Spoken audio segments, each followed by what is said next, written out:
بسم الله الرحمن الرحيم الحمد لله رب العالمين وأفضل الصلاة وأتم التسليم على سيدنا ونبينا وشفيع ذنوبنا محمد المصطفى صلى الله عليه وعلى آله وأصحابه أجمعين. السلام عليكم hurmatli aziz jamoat. Alloh subhanahu va taologa hamdlar, payg'ambarimiz sollallohu alayhi va sallamga salovat va durudlar bo'lsin. Mana shunday oylarning sayyidi Ramazoni sharifning muborak kunlaridan birida siz azizlar bilan tinch xotirjamlikda, sog' omonlikda diydor ko'rishib turibmiz. Alloh taolo bu tutayotgan ro'zalarimiz va taroveh va xatmi Qur'onlarimizni qabul aylasin. Bularni barakotidan Alloh taolodan so'raydigan barcha hojatlarimizni Allohim o'zi ravo aylasin. Uzoq yaqindan Allohni farzlaridan biri juma namozini ado etaman deb masjid sari qadam bosib keldik. Alloh taolo bu qadamlarimizga ulkan ajr va azimlarni bersin. Hafta davomida qilgan sahv xatolarimizni Allohim o'zi kechirsin. Azizlar, suhbatimizni avvalida siz azizlarga O'zbekiston musulmonlari idorasi raisi Muftiy Hazrat Shayximiz Nuriddin Xoliqnazar Hazratlarini alohida duoyi salomlari bor. Alloh taolo sizlarning ixlosinglarni, muhabbatinglarni bundanda ziyoda qilsin. Doimo mana shunday avvalgi saflarda ixlos bilan, muhabbat bilan ibodatlarda doimo peshqadam bo'lib yurmoqliginglarni Alloh o'zi nasib aylasin. Azizlar, bugun sizlar bilan suhbatlashadigan mavzuyimiz eng dolzarb mavzulardan, hammamizga kerak, jon quloq bilan eshitadigan mavzulardan biri, ya'ni najotga eltuvchi amallar borasida bo'ladi inshaalloh. Ya'ni nima ish qilsak biz najotga erishamiz. Ya'ni bu dunyoda-yu inshaalloh oxiratda Allohning huzuriga borganda qanaqa najotga erishishligimiz, jahannamdan ozod bo'lib jannatiy bo'lishga sabab bo'ladigan ya'ni amallar haqida suhbatlashamiz inshaalloh. Azizlar, hammamizga ma'lumki, musulmon odam bu holi hayotli paytda yashar ekan, uni asosiy g'ami bu dunyoni obod qilish bilan birgalikda doimo oxiratini g'amida, oxiratini obod qilish uni eng asosiy g'amlardan biri bo'ladi. Chunki bu dunyo hammamiz bilamiz arzimagan dunyo. Ya'ni sanoqli bir necha yillik umrimizdan iborat xolos bu bizning umrimiz. Bu mana shu arzimagan shu umrimizni ado qilganimizdan keyin abadul abad, haqiqiy ya'ni oxiri yo'q, foniy bo'lmaydigan, tugamaydigan dunyo bor, oxirat bor. Ana shu joyda asosiy najotga erishish bu har bir mo'min musulmonni eng asosiy maqsadi va orzusi bo'ladi. Endi bu joyda bir qancha shu oxiratda najot topishlik uchun sabablarni keltirilgan, ana shularni inshaalloh birma-bir sizlar bilan o'rganib chiqamiz. Birinchisini bu joyda keltiryaptilarki, banda oxiratda haqiqiy najotga erishishlik uchun mana shu dunyodan o'tayotganda u banda albatta iymon bilan o'tish kerak. Ya'ni musulmon holatda bu dunyodan, ya'ni narigi dunyoga o'tish kerak. Alhamdulillah, bu katta ne'mat. Bu juda katta buyuk bir yutuq hammamizda bor. Alhamdulillah, bu joyda bu masjidlarga bizni boshlab kelgan eng asosiy narsa bizning iymonimiz bu. Iymonimizni taqozosi bilan zimmamda bir juma farz shuni ado qilishim kerak deb turib bu joyga qadam ranjida qilib keldik. Alhamdulillah, Alloh subhanahu va taolo mana shu iymonimizni bizda doimiy bardavom qilib shu iymonimiz bilan vafot etmoqligimizni Alloh nasib aylasin. Payg'ambarimiz sollallohu alayhi va sallam bu borada bir hadis sharifni aytayaptilarki, "Man ahabba an yuzahzaha anin nar va yudkhalal jannata faltudrakhu maniyatuhu va huwa yu'minu billahi val yawmil akhir." Qarang. Ya'ni kim bu jahannamdan uzoq bo'lishni va jannatga kirishlikni agar xohlaydigan bo'lsa, u o'limi kelgan paytda u Alloh va oxirat kuniga iymon keltirgan holatda bu dunyoni tark qilsin. O'limni mana shunday qarshi olsin deyaptilar. Hali yosh kattalarning shunday gaplari bor. Ketar damda iymonimizni salomat qilgin, iymon bilan ketishlikni nasib qilgin deb duo qiladilar. Bu juda katta narsa-da bu. Demak, mana shu iymonimizni bu bu dunyoda yashar ekanmiz, chiroyli saqlab, ketar damda shu iymon bilan ketishlikni doimo g'amida bo'lishligimiz kerak. Demak, bu iymon ne'mati agar Alloh saqlasin, kishida iymon ne'mati bo'lmaydigan bo'lsa, uni ming qilgan xayrli ishlari yu yaxshi ishlari ular naf bermaydi, foyda bermaydi u. Chunki asosiy iymon bo'lgandan keyingi bu xayrli ishlar, savobli ishlar hammasi keyin bu bizni sizga naf beradi inshaalloh. Shuning uchun bu iymonimizni doimo mustahkamlab, bu iymonni kuchaytiradigan, quvvatlantiradigan doimo ibodatlar bilan bardavom bo'lishligimiz kerak. Endi iymonni susaytiradigan, Alloh saqlasin, odamni har qanday bir iymonini odamdan ajratib yuboradigan shirk amallardan nihoyatda qattiq ehtiyot bo'lishimiz kerak. Mana bu joyda Ibn Hajar Asqaloniy rahmatullohi alayhi bir ajoyib gapni keltiryaptilarki, xoslatani la shay'a afdalu minhuma. Qarang. Dunyoda ikkita narsa bor deyaptilar. Ikkita narsa bor, bu ikkovidan yaxshi narsa o'zi yo'q. Dunyoda eng yaxshi narsa bo'ladigan bo'lsa, shu ikkita narsa bor, mana shu ikkovi. U nima bu desa, al-imanu billahi va naf'u lil muslimin. Dunyodagi ikkita eng yaxshi narsani birinchisi Allohga iymon keltirishlik. Ya'ni musulmon bo'lishlik. Allohni yakka yagonaligini tan olib, oxirat kuniga iymon keltirib, shu Allohning farishtalari yu kitoblari yu shu taqdirlarga hammasiga iymon keltirish bu haqiqiy iymon deyiladi. Mana shu Allohga iymon keltirish va ikkinchisi musulmonlarga foydasi tegishi, naf keltirish deyaptilar. Qarang azizlar, dunyoda eng yaxshi ikkita narsa bo'ladigan bo'lsa, birinchisi bu iymon ekan, ikkinchisi musulmonlarga yordam yetkazish. Bizning foydamiz boshqalarga tegishi bu. Ya'ni mana shu o'rinda ham yana bir iymon haqida gap ketyapti, lekin bu gapni ikkinchi tomoniga ham bir e'tibor qilish kerak. Qarang, bu odamlarga, musulmonlarga, o'zgalarga foydamiz tegishi, iymon qanaqa zavur, iymon qanaqa katta, buyuk, eng yaxshi, afzal narsa bo'lsa, bu boshqalarga yordam yetkazish ham, boshqalarga bir qandaydir bizni og'irini, boshqalarning og'irini yengil qilish, mana shunday iymon bilan bir maqomga qo'yilyapti. Davomida aytayaplarki, va xoslatani la shay'a akhbasa minhuma. Qarang, shunaqa bir ikkita narsa bor, bu ikkovidan yomon narsa yo'q. U nima u desa, ashirku billah va durru lil muslimin. Qarang, ya'ni bu ikkita eng yomon narsa, birinchisi Allohga shirk keltirishlik. Ya'ni Alloh saqlasin, musulmon bo'lmaslik. Ikkinchisi bo'lsa, bu musulmonlarga, o'zgalarga zarar yetkazishlik. Mana shu narsa nihoyatda hali jon quloq bilan eshitib, esda saqlaydigan narsa. Qarang, bu butun dunyodagi eng asosiy, eng afzal narsa bu ikkita narsa bo'ladigan bo'lsa, bittasi iymon ekan. Mana shu iymonimizni doimo himoya qilib, uni ketar chog'imizda ana la ilaha illalloh Muhammadur Rasululloh bilan omonatni topshirishni Alloh taolo hammamizga nasib aylasin.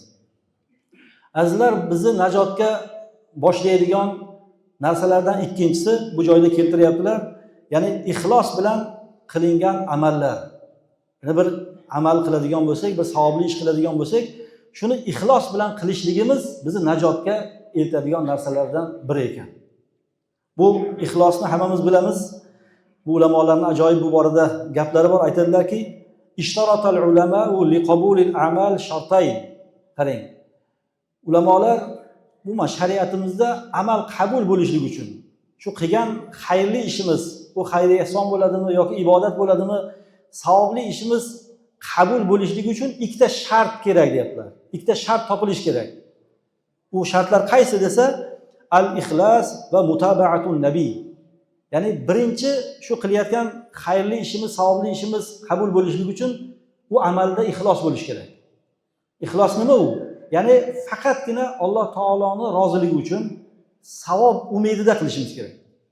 Mana shu ish savob ekanmi? Bu savobligi uchun qilyapman. Alloh taoloning shu ishda roziligi bormi? Shu Alloh taoloning roziligiga erishishlik uchun shu ishni qilyapman deb turib, shu niyat shu bo'lish kerak. Lekin buni ziddi bo'ladi. Ko'pchilikda falonchi ko'rsin, falonchi eshitsin yoki falonchi maqtasin degan shunaqa narsalar bo'lib qoladigan bo'lsa, u amalimizdan ixlos ketib qoladi.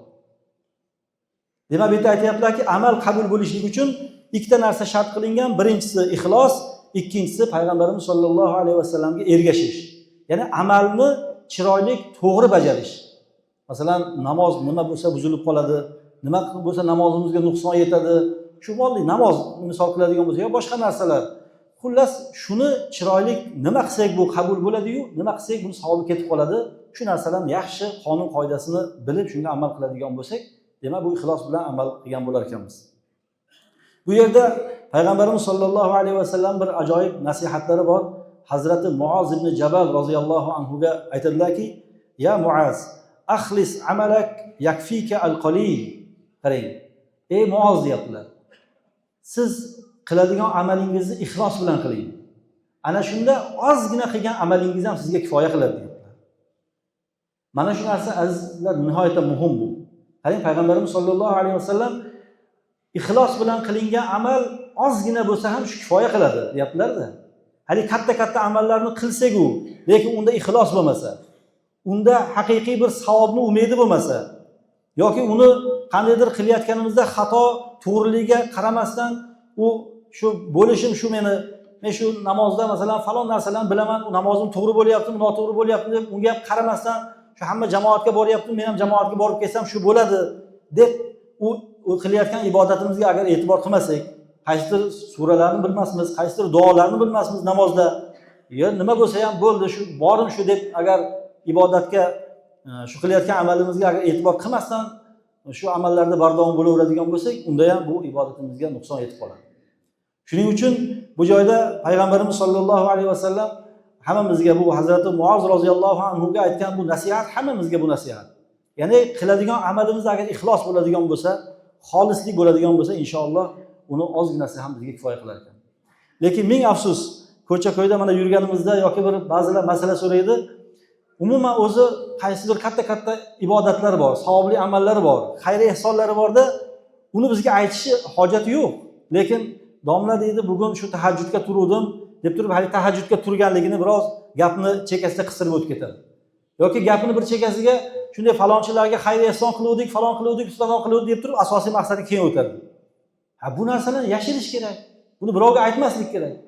Uni bu haqiqiy o'zi shariat talabi shundayki, ulamolar aytadilarki, Ali Sufyon Savriy, Sufyon ibn Uyayna rahmatullohi alayhi ajoyib gaplari bor. Bu kishi buyuk muhaddislardan.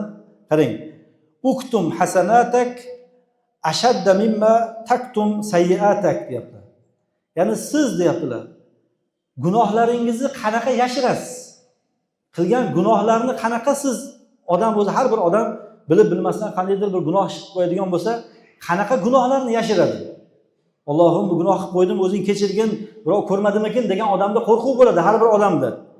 Gunohlaringizni qanaqa yashiradigan bo'lsangiz, savobli ishlaringiz, xayrli ishlaringizni undan-da qattiqroq, ya'ni yaxshiroq, ya'ni yashiring deyaptilar. Savobli amallarimizni yashirishimiz kerak.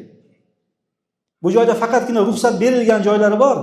Bu joyda aytadilarki, ruxsat berilgan joylari, ya'ni ixfaul amal va kitmanuhu deb haqiqiy masalan bir amalni ixlos bilan qilishni belgisi nima? Qilayotgan amalimiz ixlos bilan bo'lyaptimi, yo'qmi? Shuni qayerdan bilamiz desa, u amalni yashirish kerak deyaptilar. Hech kim bilmasa, o'zingiz bilyapsiz, Alloh taolo bilyaptimi? Bu haqiqiy, bu ixlos bilan qilingan amal bo'ladi deydi. Davomida aytayaplarki, illa ma kana lit-ta'lim aw liyaqtadiya bihi ghayruhu. Faqatgina boshqalarga ta'lim uchun, boshqalar ham ko'rib, bular ham shu ishni qilsin yoki o'rgansin deb boshqalarga masalan bunday qilasan, buni bunday qilasan deb o'rgatishlik uchun yoki boshqalar sizni ko'rib, ular ham shuni qilishlik uchun, shu ikkita o'rinda qilayotgan savobli amalni bildirishga ruxsat bor ekan. Demak, boshqa odamga bildirishlik uchun, ta'lim berishlik uchun yoki sizga u ham o'xshab shu ishni qilishligi uchun. O'zingiz ko'rsatib berasiz namuna bo'lib. Maqsadingiz lekin u sizni maqtasin emas yoki bir gapirsin emas, u ham qilsin shu ishni degan niyat bo'lish kerak. Mana shu ikkita o'rindagina amalni boshqalarga ko'rsatish mumkin deyaptilar. Lekin ming afsus, bizda shunaqa narsa bor, juda ko'pchilikda u, masalan, ba'zan ahli ilmlarda ham, yoki qorilarda ham, mullalarda ham, yoki endi oddiy xalqda ham bu narsa juda ko'p. Eng amalni savobni ketkizib yuboradigan narsalardan bittasi shuda, birovlarga maqtanib qo'yish yo palonchilarga ko'z-ko'z qilishlik. Mana bu joyda ajoyib bir gapni keltiryaptilarki, fan-nafsu bi fitratiha tamilu liz-zuhuri wal-madhi was-sana. Kishining nafsi qilgan xayrli ishlarini, ya'ni hammaga ko'rsatish va odamlardan maqtov olish va olqish olishga undaydi deyaptilar. Haqiqatda shunday edi. Nafsimiz yoki shayton doimiy bizni shunga undab turadi. Va fil ixlos didduhu. Ya'ni ixlosda bo'lsa, haqiqiy siz amalni ixlos bilan savobi oxiratga qolsin deb amal qiladigan bo'lsangiz, buni teskarisi bo'ladi. Siz uni nafsingizni aytganini qilmasligingiz kerak bo'ladi deyaptilar. Hali bir ishni, bir savobli ishni qilsangiz, masalan, yashirasiz, undan yashirasiz, bundan yashirasiz, hech bo'lmasa, masalan, ba'zilar shu xotiniga aytadi yoki eng yaqin odamiga aytadi, onasiga aytadi. Aytmaguncha hali shayton uni qo'ymaydi-da, yoki nafs qo'ymaydi. Endi ba'zi bir narsalar mana yuqorida aytganimizdek ibrat uchun, ular ham qilishlik uchun, boshqalarni targ'ib qilishlik uchun aytishimiz mumkin ekan. Lekin masalan agar maqsadimizda targ'ib yo'q, boshqa narsa bo'ladi, targ'ibdan boshqa narsa bo'ladigan bo'lsa, unda o'z-o'zidan bu amalimizga nuqson yetib qoladi. Hali shayton badbaxtning shunaqa odati bor, o'z savobli amalni qildirishga qo'ymaydi u. Bir savobli amalga yuraman desangiz, bir necha to'siqlarni oldingizga qo'yadi. Endi qilganimizdan keyin shaytondan g'olib bo'lib, nafsdan g'olib bo'lib bir amalni qilganimizdan keyin uni savobini, demak, habada qilishni g'amida bo'ladi endi. Birovga ayt, falonchiga maqtan, bironchiga bildir deydi. Ana shu maqomdan ham, ana shu joydan ham agar o'tib oladigan bo'lsak, masalan, demak, haqiqiy amallarimiz o'zimizda qoladi. Savobi ketmaydi. Uni nima qilib, qanday qilinadi desa, unda siz deydi, ikmalul amali istiqlaluhu deb qo'yadi. Ya'ni qilgan ishingizni siz past saning deydi, oz saning deydi. Masalan, xayr ehson qildingizmi, birovga aytmang. Birov ichingizdan "Ey falonchiga ayt, falonchiga bildir" desa, "Endi nimasini bildiraman men o'zi? Men 1 million hadya qilgan bo'lsam, odamlar milliard hadya qilyapti-ku. Men ularni ishini oldida meni ishim arzimagan narsa, uni aytishga loyiq emas deb turib, o'zimizni pastga olishimiz kerak." Ana shu yoki misol uchun bir namozlar o'qidik, tahajjudga turib ibodat qildik. Masalan, shunaqa zotlar o'tgan, shunaqa o'zi yarim kechasida juda ibodatlar qilgan, qancha zikrlari bo'lgan, lekin hatto ahli ayoli bilmagan uni. Ahli ayoli kechasi turib ibodat qilib, qancha zikrlar va qancha rakat namoz o'qiganini bilmagan, ertalab ayoli bilan birgalikda turavergan.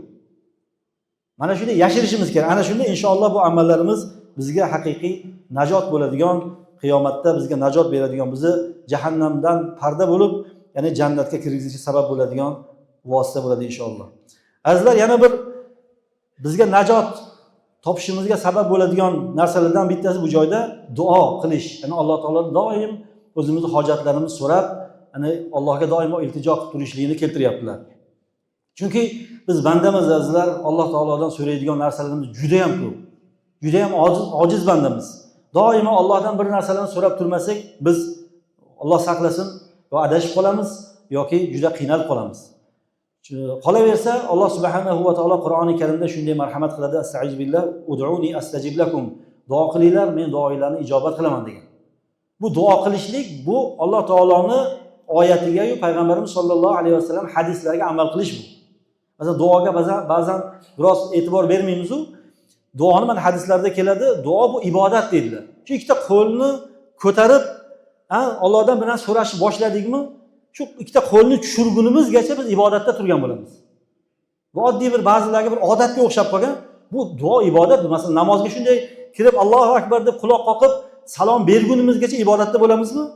Duo ham xuddi shunaqa narsa. Ya'ni qo'lni ko'tardingizmi, qo'lni tushirguningizgacha demak biz ibodatdamiz. Shunday ekan bu narsani ko'paytirish kerak. Bu ibodat eng oson ibodatlardan bittasi. Qolaversa, Alloh taolo ham bir qancha oyatlarda aytgan, payg'ambarimiz sollallohu alayhi vasallam hadis muboraklarda ko'p buni takrorlaganlar. Bir hadis sharifda aytadilarki, agar deydilar banda Alloh taolodan ikkita narsani so'ramasa, ikkita, unga Alloh taolo 3 ta narsa beradi, 3 ta narsadan bittasini beradi deydilar. Ya'ni Alloh taolo agar banda Allohdan ikkita narsani so'ramasa duosida, u nima u ikkita narsa desa, gunohni Allohdan so'ramasa, gunoh ishlarni. Masalan, nimadir gunohni Allohdan so'ramayotgan bo'lsa va sila rahmni uzishni Allohdan so'ramayotgan bo'lsa duosida. Shu duosida ikkita narsani so'ramasa bo'ldi. Bu ikkita narsadan tashqari nimani Alloh taolodan so'rasa, unga 3 ta narsadan bittasini Alloh beradi deyaptilar. Nima u 3 ta narsa desa, imma an yu'ajjila lahu da'watahu. Yo Alloh taolo bunga duosini ijobat qiladi. Duosini ijobat qilsa, bu hammamizning maqsadimiz doimiy ijobat bo'lsin deb duo qilamiz-ku. Demak, duoimizni ijobat qilish bilan Alloh taolo bizni mukofotlaydi. yoki deyaptilar imma an yaddakhiraha lahu fil akhirati, yoki shu duosini barobaricha qancha duo qilgan bo'ladigan bo'lsa, buni oxiratga zaxira qiladi deyaptilar. Hali shunaqa kitoblarda gap keladi, qiyomat kuni shunaqa holat bo'lar ekanki, banda ko'rib turib shunaqa katta savoblar kelar ekanda bunga. Ha, bu qaysi savoblar, bu qaysi amalimni savobi bu desa, bu dunyo holi hayotlik paytingda sen duo qilgansan, lekin duolaring ijobat bo'lmagan, ana shularning mukofoti deydi ekan. Shunda banda aytar ekan, kitobda keltiradi, qani endi shu dunyodagi duolarimni hammasi ijobat bo'lmaganda edi, bu joyda juda katta mukofotlar bo'lib menga kelar ekan deb turib orzu qiladi deydi. Bu joyda shuni aytayaptilarki, demak, yo bandani duosi ijobat bo'ladi, bu bitta mukofot, yoki bu nimani duo qilgan bo'lsa, bu narsalar shuncha ajr bu oxiratda bunga zaxira bo'ladi deyapti. Uchinchisi, imma an yadfa anhu minas-su mislaha, yoki Alloh taolo mana shu duosini barakotidan undan yomonliklarni daf qiladi deyapti. Qarang duoning foydalarini. Ba'zilar aytib qoladi, qoraga duo qilyapmiz, lekin ijobat bo'lmayapti deydi. Duo qilyapmiz mana deb masalan ba'zan bir muammolarni aytadi.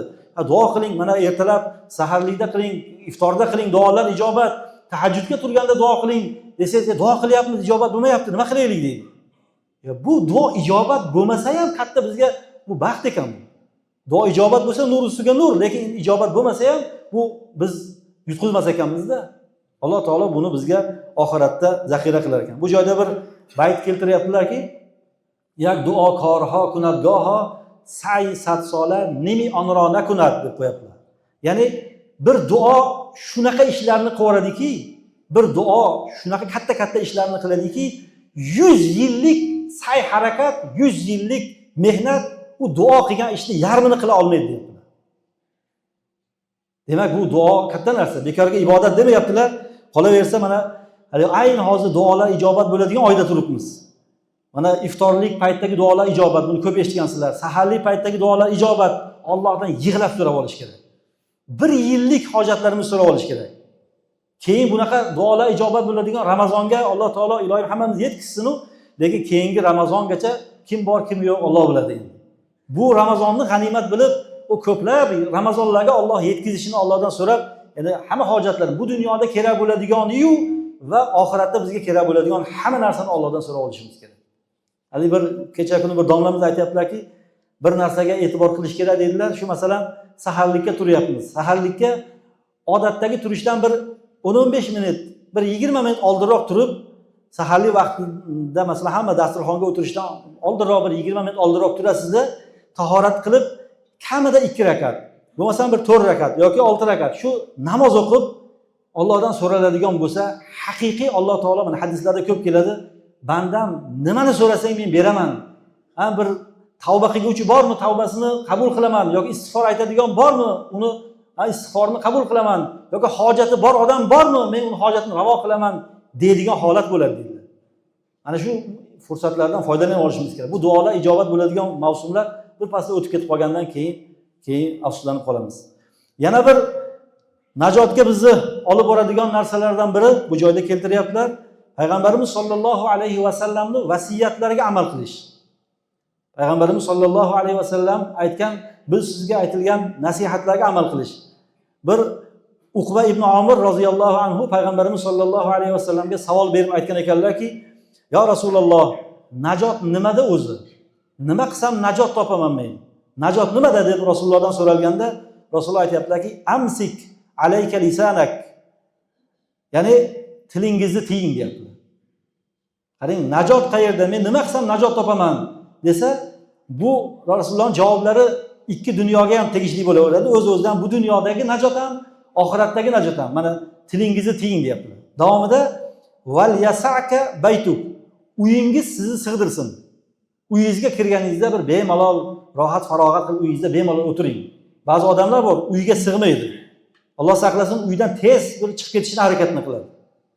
Va uchinchisini aytayaptilarki, vabki ala xatiatik, va gunohlaringizga ya'ni yig'lab turing.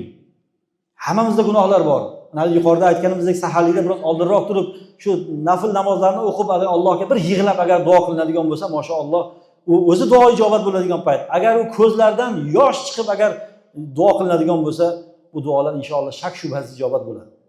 Mana shu o'rinda aytayaptilar, Demak, tilingizni tiying deyapti. Bu tilni tiyish juda katta narsa bu aslida.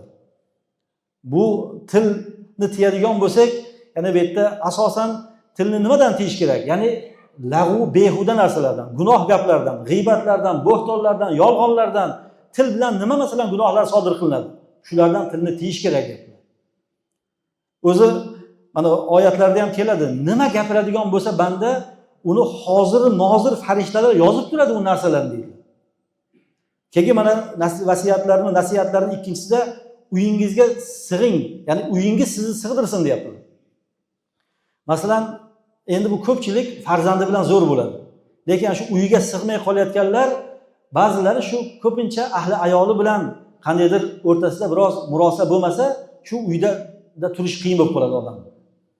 Bu ahli ayol bilan o'zi murosa qilishda o'zimizni o'rnimiz juda katta bo'ladi bu. Ya'ni ahli ayollar bilan. Chunki o'zimizda ham juda ko'p kamchiliklar bo'ladiki, shunaqa holatga borilgan bo'ladi-da. Masalan, payg'ambarimiz sollallohu alayhi vasallam nasihatlari bor. Har bir erkak buni jon qulog'i bilan eshitib, shuni amal qilishga harakat qilish kerak. Khayrukum li ahlihi deganlar. Sizlarning eng yaxshilaringiz ahli ayoli bilan, demak, yaxshi muomala va munosabatda bo'ladiganingizdir deganlar. Demak, mana shunday ahli ayollarimiz bilan chiroyli muomala va munosabatda bo'lishimiz kerak. Mana shu ta'rif esimizdan chiqmasin. Xo'p, yana bir mavzu bu joyda, ya'ni o'zgalarning haqqidan tiyilish deyilyapti.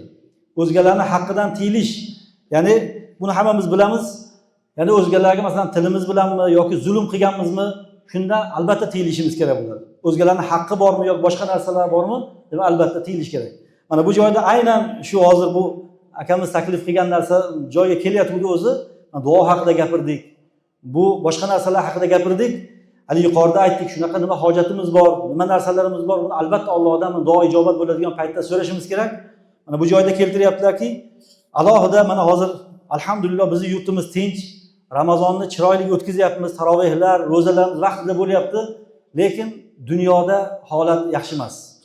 Dunyoda har qanaqa holatlar, mana o'zingizlar xabaringlar bor, mana hozir bu kishi aytganlaridek, hammamizda shunaqa tashvish bor. Shuning uchun bu duolar ijobat bo'ladigan paytda Allohdan qattiq yig'lab so'rash kerak. Masalan, tinchlik bo'lganligi uchun shu joyga kelib, mana suhbatlarni eshitib, ro'zalarni tinchlikda tutyapmiz. Qancha odamlar hozir unaqa Ramazon esidan chiqib ketgan bo'lsa kerak. Alloh saqlasin. Yoki ular ro'za tuta olmayotgan bo'lsa kerak. Yoki mana shunday masjidlarda o'tirish qayerda? Shuning uchun azizlar, bu duolar ijobat bo'ladigan paytda alohida butun dunyoga tinchlikni, butun dunyoda shunaqa xotirjamlik bo'lishligini albatta so'rashimiz kerak. Ana shunda inshaalloh biz haqiqiy zimmamizdagi bir vazifani qilgan bo'lamiz. Alloh taolo o'zi hammamizni mana shunday doimo tinchlikda, xotirjamlikda o'zi bardavom qilsin. Doimo bir yurtimiz tinch, osmonimiz musaffo, butun dunyoni osmoni musaffo bo'lishligini Allohdan doim so'raylik. Azizlar, suhbatimizni mana shu joyda nihoyalaymiz. Bir duo qilaylik, Parvardigor olam. Bu aytilgan masoillarga Allohim hammamizni amal qilmoqligimizni Allohim o'zi nasib qilgin, Parvardigor. O'zi xato, kamchilik, gunohlarimizni Allohim o'zing kechirgin. Allohim mana duolar ijobat bo'ladigan shu bir ulug' oylarda turibmiz. Duolarimizni ijobat qilgin Allohim. Butun dunyoga tinchlik bergin. Butun dunyoga xotirjamlik bergin, Parvardigor. Bu hech qanday bir qon to'kilishlardan, bir qandaydir bir holatlardan, Allohim bu xunuk holatlardan hammamizni o'zi saqlagin, butun dunyoni saqlagin, Parvardigor. Butun yer yuzida xotirjamlik, tinchlikni Allohim o'zing bardavom qilgin, Parvardigor. Mana shunday bizning yurtimizda bu Ramazon nihoyatda ko'tarin kayfiyatda chiroyli holatda o'tyapti. Bu holatni butun dunyoda o'zing bardavom qilgin, Parvardigor. Tez fursatlarda, tez daqiqalarda butun dunyoda xotirjamlik bo'lishini Allohim o'zingdan so'raydigan hojatlarimiz bor, hojatlarimizni ravon qilgin. Maqsadlarimiz bor, maqsadlarimizni Allohim o'zing hosil qilgin. اللهم وفقنا لما تحبه وترضاه واجعل آخرتنا خيرا من الأولى وصلى الله على خير خلقه محمد وعلى آله وأصحابه أجمعين برحمتك يا أرحم الراحمين.